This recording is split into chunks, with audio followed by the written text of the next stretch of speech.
I don't know if you're a fan of the Oreo or not, but this is the first homily prop I've been going through like crazy. Every time I practice this homily, I ate another Oreo. This has not been good. But you know, they have these double stuffs now. These double stuffs are these Oreos with double the stuff in the middle. Amazing. Did you ever wonder why they never made an Oreo with an extra cookie part instead of the extra stuffing? Well, they don't. Simply because for most people, the favorite part of the Oreo is what's in between. The majority of people will tell you that the most important part of the Oreo is the in-between part. If I could put the wisdom of our scripture this morning into one sentence, it would be that very thing. Most of the important things of life happen in between. The reading from Isaiah talks about preparing the way. And preparing for something is, by definition, in between what is and what will be. Peter's letter today tells us that we are in between, here and there, while we await a new heaven and a new earth. And he tells us that this is a truly important time for us, this time in between. And in the gospel, we have John the Baptist, the quintessential in-between figure in all of Scripture. John was of the Old Covenant because he was before Jesus. And yet, he prepared the way for this Jesus coming. Our Scriptures literally shout the importance of living in between. But let's be honest. While we might like the in-between of an Oreo, we don't very much like the in-between of life. We can't wait for Christmas. And so we start it early every year. We can't wait until we get our Christmas shopping done so we can finally relax. We can't wait until we graduate or until our kids move out of the house because they're finally done with school. We can't wait to find out if I got the job or I got into that grad school I've been looking forward to all my life. I just wish this were over. It hurts to be in between. There's a suffering that comes from living in between. And frankly, Advent aggravates this tension. It aggravates this tension because it holds out for us this awesome future and keeps relentlessly reminding us that we're just not there yet in our own lives or as a people. We're just not there yet.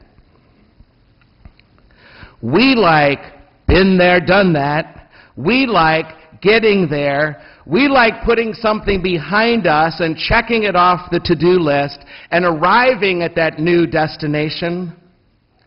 In between means I still got work to do. It means that we're not there yet. It means we might not get where we are going for a while. Yet this is most of life. Most of life happens right there. And while you and I are tempted to discount this in-between time, our ancestors thought more of it than we do. They referred to this in-between time as liminal space. Liminal space is like the space between one room and the other. It's walking through a doorway. It's the space in the middle of two other places. And in the ancient world, liminal space was considered a privileged place to meet God, a privileged place. The liminal space, the space in between, was seen as sacred, as growthful, and as blessed.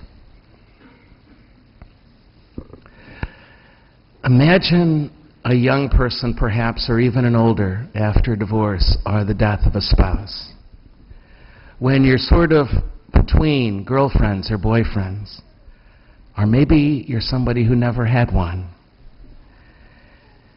And yet the church is saying that place in between is an important place for us to be sometime. Because when we're in between, we can sometimes more clearly see who we are, not constantly in reference to this other person, not trying to figure that out while we're so dependent on them. But we can see who we are and do the work we need to be doing on ourselves. Sometimes we experience it as being out of work or waiting for that job to come through that we applied for a while back, waiting for the phone call, hoping it was supposed to come today, it was supposed to come yesterday. They still haven't called. And yet the church says to that awful time, this is a holy place, you guys. This is a holy place to live right there. That God is right there with you in that waiting for that call. And we are called even more in that waiting to recognize that we have a dignity that does not depend on what we do at all. I see it so often in young women and men who are hoping to have a baby, hoping to get pregnant even, and it just doesn't seem to be happening. And sometimes it's so easy in that awful, excruciating waiting time to get so caught up in what's not happening that you can forget that the world needs your love right now. The world needs you right now. Some of us have experienced what it's like to have a loved one who is dying. And you don't want them to die, but you also don't want them to have to suffer anymore. And you kind of hope that they can just go home, even right then.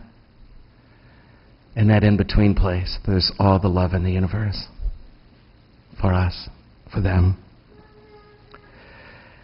I think we're all experiencing a little bit right now with the new Mass.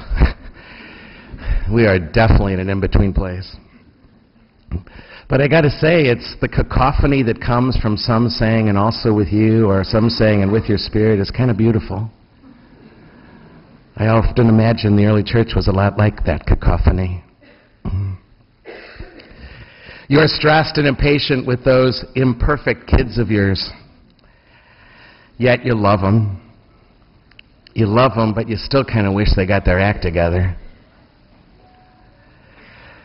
Students, you who are students, you are literally icons of this in-between place.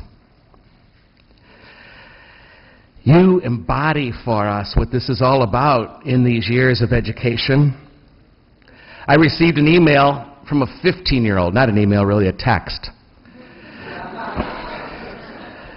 I think I'm allowed to get those. I hope I am.